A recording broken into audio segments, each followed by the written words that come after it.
Good morning, class. This is about me, myself, Rohit Srivastava, and I'm chemistry student from BRAB University, pursuing in MSc teaching since 2015. This is my personal mail ID and mobile number. For any query, you can move through it. In this stage of COVID-19, there is a thoughts: stay home and be safe. Also, this is a not only thoughts. This is a commitment from me to all of you. Okay जैसा कि previous class में हम लोगों ने अच्छे से पढ़ा था कि दो संख्याओं का मसा और लसा से संबंधित क्या रिलेशन होता है, तो उसको एक बार फिर से देख लेते हैं। तो दो संख्याओं का मसा और लसा का जो गुणनफल होता है वो दोनों संख्याओं का गुणनफल होता है। अगर इसी प्रकार आपको एलसीएम निकालना हो तो क्या होगा कि दो संख्याओं का गुणनफल बटा ये नीचे में आ जाएगा मसा के, तो वहीं एलसीएम इज इक्वल टू क्या, दो संख्याओं का गुणनफल इज इक्वल टू बटा मसा। उसी तरह एचसीएफ फाइंड आउट करना होगा तो क्या होगा कि दो संख्याओं का गुणनफल बटा लसा हो जाएगा। ठीक है, इसी तरह हम लोग सॉल्व किए होंगे। आई थिंक आप लोग इसके क्वेश्चन भी बनाए होंगे। तो आज हम मूव करते हैं कि जानेंगे कि परिमेय संख्या किसे कहते हैं। ठीक है, तो क्या होता है ये परिमेय संख्या, हम लोग जानते हैं कि वैसी संख्या जिसको हम लोग p/q के रूप में लिख सकते हैं, जहाँ क्या हो p तथा q पूर्णांक हो और p not is equal to 0 हो, p 0 के बराबर नहीं हो।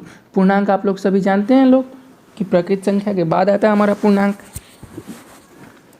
परिमेय संख्या कहलाती है। इंग्लिश में क्या बोलते हैं परिमेय संख्या को, रेशनल नंबर के नाम से जानते हैं। ठीक है, उदाहरण के लिए देख लीजिए 2/3, क्योंकि ये क्या है p/q के रूप में है ना, और q जो है नीचे का टर्म वो 0 के बराबर नहीं है। इसको भी जानेंगे कि q और p क्या है। यहाँ पे भी 2/-, -2/5, 3/4, -3, 3/-4, ये सभी किसके उदाहरण है, परिमेय संख्या के हमारे उदाहरण है। ठीक है, अब हम जानेंगे अंश एवं हर, जिसको मैंने p और q के नाम से भी देखा था या बोला था। ठीक है, अंश एवं हर, जिसको आप लोग भिन्न में पढ़े होंगे लोग। तो एक परिमेय संख्या है जो कि p/q के रूप में होता है, में p को अंश और q को हर कहते हैं। ठीक है, यहाँ पे जो p/q के रूप में हमारा परिमेय संख्या रहता है, इसको हम लोग क्या बोलते हैं, अंश बोलते हैं, और इसको हम लोग क्या बोलते हैं, हर बोलते हैं। ठीक है, इंग्लिश में इसको क्या, न्यूमरेटर, और इसको डिनोमिनेटर बोलते हैं। तो यहाँ पे देख लीजिए, ये हमारा अंश हुआ और ये हमारा हर हुआ। परिमेय संख्या 2/3 में 2 क्या है हमारा अंश हुआ और हर क्या हुआ 3। उसी प्रकार 5/6 में हमारा अंश क्या होगा बताइए, -5 अंश होगा और हर हमारा 6 होगा। ठीक है, बेसिकली अभी तो हमें अपरिमेय संख्या के बारे में डिस्कशन करना चाहिए था, किंतु उसके पहले आप सभी को अपरिमेय संख्या और परिमेय संख्या के रिलेशंस के बारे में भी जानना जरूरी है। इसीलिए मैंने इस अध्याय को पहले शुरू किया। अगले वीडियो में हम लोग उससे रिलेटेड टॉपिक को अच्छे से डिस्कशन करेंगे। उसी तरह अपरिमेय संख्या क्या होती है, तो वैसी संख्या जिसको p/q के रूप में व्यक्त नहीं किया जा सकता है। वैसी संख्या है जिसको हम लोग क्या कर सकते हैं, p/q के रूप में व्यक्त नहीं कर सकते हैं। इसको डिफाइन करने के 3 प्रोसेस हैं, वो भी देख लेते हैं। तो पहला प्रोसेस जो कहता है संख्या जिन्हें p/q के रूप में व्यक्त नहीं किया जा सकता है, जहाँ p और q क्या हो, पूर्णांक संख्याएं हैं तथा q बराबर नहीं है 0 के, अपरिमेय संख्या कहलाती है। सिंपल बात है कि जो परिमेय संख्या नहीं रहेगी वो क्या रहेगी, अपरिमेय संख्या रहेगी। अर्थात जिसको p/q के रूप में नहीं व्यक्त किया जा सकता है, परिमेय संख्या को व्यक्त कर सकते लेकिन अपरिमेय संख्या को व्यक्त नहीं कर सकते। परिमेय संख्या में q बराबर नहीं होता है 0 के, अपरिमेय संख्या में जब चूंकि व्यक्त ही नहीं करेंगे तो फिर। दूसरा, संख्या जिसका दशमलव प्रसार क्या हो, अनवसानी या फिर अशांत, क्या हो, अशांत ही बोलिए, अनवसानी शब्द बोलने में थोड़ा टफ लगता है, इसीलिए आप सभी अशांत, अनावर्ती या फिर नॉन टर्मिनेटिंग, नॉन रेकरिंग होते हैं। ठीक है, संख्या जिसका दशमलव प्रसार क्या हो, अनावर्ती होते हैं, अपरिमेय संख्या कहलाते हैं। Okay, simple. वैसी संख्या जिसका दशमलव प्रसार क्या हो, अनावर्ती होते हो, अपरिमेय संख्या कहलाता है। और एक अनवसानी या अशांत और अनावर्ती अर्थात non terminating, non racking decimal प्रसार वाले संख्या अपरिमेय संख्या कहलाते हैं। ठीक है, अशांत, अनावर्ती, दशमलव वाले प्रसार जिनका होता है वो सभी संख्याएं क्या कहलाती हैं, अपरिमेय संख्या कहलाती है। ठीक है।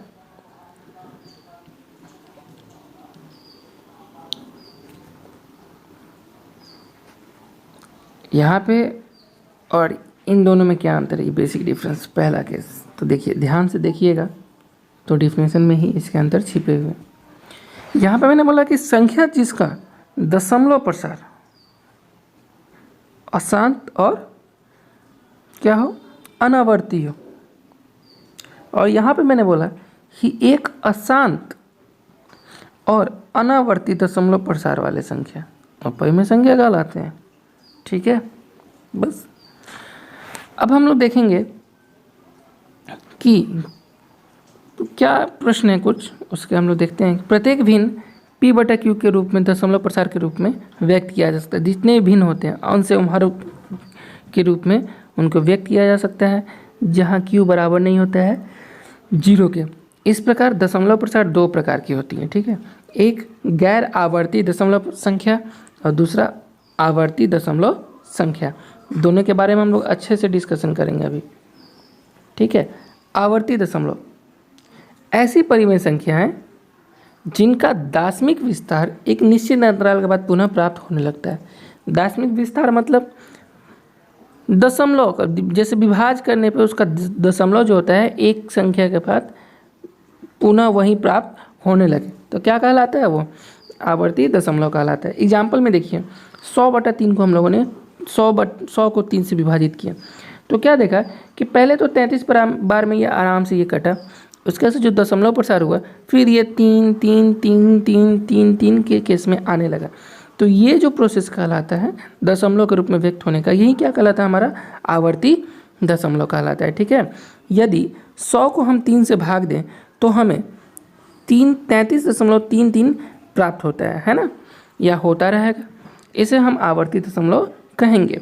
आवर्ती दशमलव को लिखने के लिए हम 3 के ऊपर एक खड़ी पाई खींच देते हैं। जैसे में ये इतना जो है, इसको इतना लंबा लिखने से अच्छा है कि हम ऐसे क्या करें, ऐसे कर दे। यही हमारा रेकरिंग कहलाता है और यही हमारा आवर्ती दशमलव का भी रूप होता है। दूसरा जो है हमारा गैर आवर्ती दशमलव, तो ऐसी परिमेय संख्या जिसका दाशमिक विस्तार निश्चित होता है, जिसका दाशमिक अर्थात दशमलव में कन्वर्ट करने पे या बदलने पे उसका जो विस्तार होता है वो क्या होता है, निश्चित होता है। रिपीट वो बार बार नहीं होता, जैसे यहाँ पे ये रिपीट हो रहा था, है ना।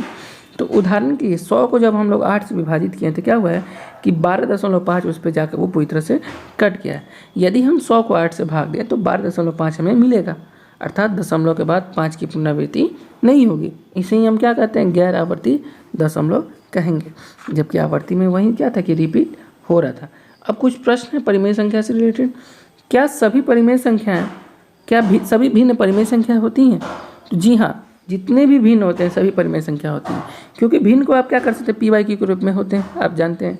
और q किसके होता है, 0 के बराबर नहीं होता है। तो देखिए, क्या 4/0 एक परिमेय संख्या है? नहीं, 4/0 एक परिमेय संख्या नहीं है, क्योंकि एक परिमेय संख्या हर शून्य नहीं होता। मैंने बताया था ना कि q कभी भी 0 के बराबर नहीं होता, और q हमारा क्या होता है, हर होता है। अर्थात यहाँ पे हर क्या है, 0 दिया है, इसलिए ये शून्य के और हर 0 के बराबर नहीं होता, इसलिए हमारा परिमेय संख्या नहीं हुआ। ठीक है, अब देखिए दूसरा, क्या सभी पूर्ण संख्याएं परिमेय संख्या होती हैं? तो जी, सभी पूर्ण संख्याएं परिमेय संख्या होती है। व्याख्या देखिए, अगर 1 2 -1 -3 या फिर 3 आदि पूर्ण संख्या के उदाहरण है। ठीक है हमारे, अब चूंकि 1 को अगर 1/1 लिखें, या फिर 2 को 2/1 लिखें, या -1 को 1/1 लिखते हैं, या 3 को -1 के रूप में 1 के रूप में लिखा जा सकता है ना, आप सभी जानते हैं। हाँ, जो कि p/q के रूप में है। अतः सभी पूर्ण संख्याएं क्या होती है, परिमेय संख्याएं होती हैं। शून्य जो कि एक पूर्ण संख्या है, क्या एक परिमेय संख्या भी होता है? हाँ, शून्य एक परिमेय संख्या है, क्योंकि शून्य को 0/1 लिखा जा सकता है ना। अब हम आएंगे, क्या सभी प्राकृतिक संख्याएं परिमेय संख्या हैं? ये भी जानिए। तो हाँ, सभी प्राकृतिक संख्या हमारी क्या है, परिमेय संख्या हैं। व्याख्या देखिए, गिनती की संख्याएं जो 1 2 3 4 होती हैं आदि प्राकृतिक संख्या कहलाती हैं। चूंकि सभी प्राकृतिक संख्या p/q के रूप में लिखा जा सकता है, जैसे 2 को हम लोग क्या लिख सकते हैं, 2/1, 3 को 3/1, 4 को 4/1 आदि लिखा जा सकता है। अतः सभी प्राकृतिक संख्या क्या होती है, परिमेय संख्या होती हैं। अब हम चलेंगे क्लास 10 का जो टॉपिक है, ये तो हम लोग का सिंपलेस्ट डिस्कशन था टॉपिक पे को स्टार्ट करने से पहले, लेकिन अभी हम एक थ्योरम पे बात करते हैं जिसमें हम लोग और प्रश्न के बारे में भी सॉल्यूशन करेंगे। मान लीजिए कि x बराबर दिया हमारा क्या, p/q, जहाँ p और q क्या है, एक अभाज्य संख्या है। p और q क्या है, अभाज्य संख्या है। और एक परिमेय संख्या इस प्रकार है कि q का अभाज्य गुणनखंड किस रूप का है, 2 गुने m, 2 का पावर m गुने 5 का पावर m, यानी 2 का पावर n इंटू 5 का पावर m के रूप का है, हर का अर्थात q का जो अभाज्य गुणनखंड है किस रूप का है, इस रूप का। 2 का पावर n गुने 5 का पावर m कहने का मतलब 2 का पावर कुछ भी हो सकता है, 2, 5, 7, 8, 9 कुछ भी, 5 का पावर भी 2, 5, 7 कुछ भी हो सकता है, ठीक है।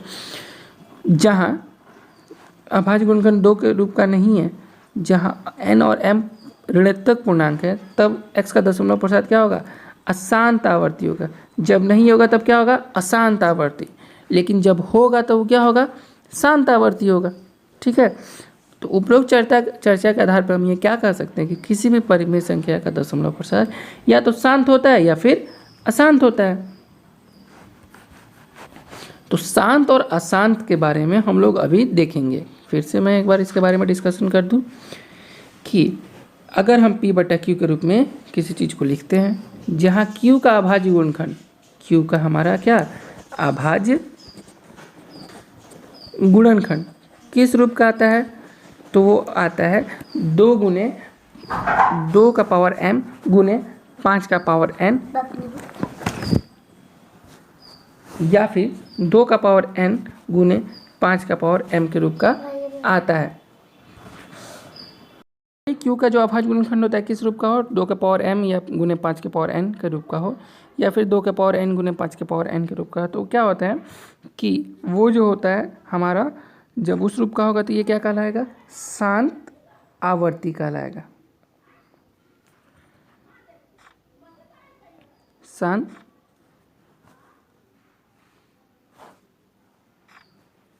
जैसा कि आप लोग देख लेंगे लोग,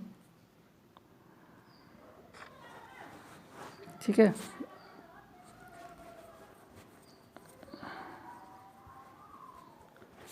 उस रूप का होगा तो क्या होगा, शांत अनावर्ती,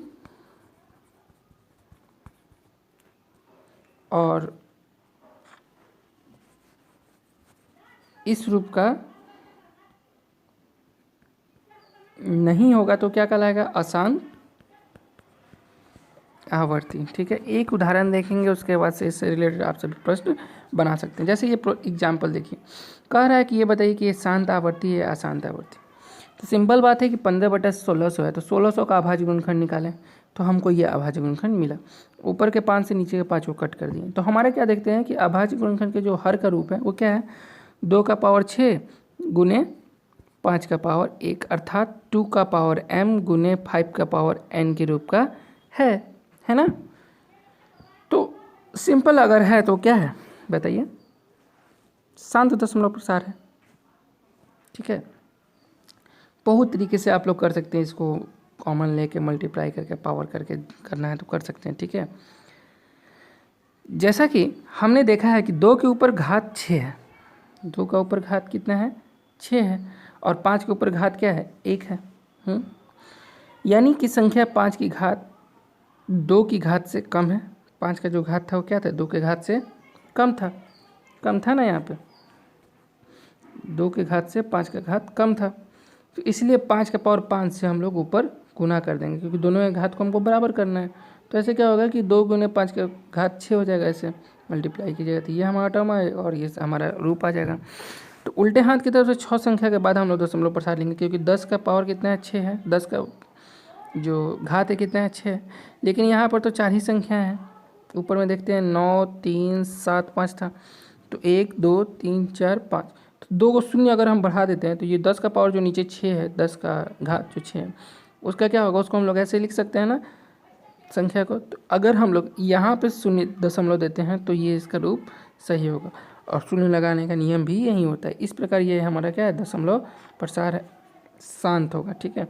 और अशांत का भी जो नहीं होगा रेकरिंग आएगा हमारा, जैसे मान लीजिए कि 3.3 का पावर 3, ये क्या होगा हमारा अशांत आवर्ती होगा। और वहीं जैसे 3.4 आ रहा है तो ये क्या होगा हमारा शांत आवर्ती होगा। तो इसको हम लोग 2 का घात m n गुने 5 का पावर m के रूप में अगर आता है तो क्या होगा हमारा शांत अनावर्ती, और इसके अशांत अनावर्ती होगा जब नहीं आएगा। तो इस प्रकार हमारा जो चैप्टर है वो अभी समाप्त नहीं होता, लेकिन आज का वीडियो जो हमारा एंड होता है। Thank you.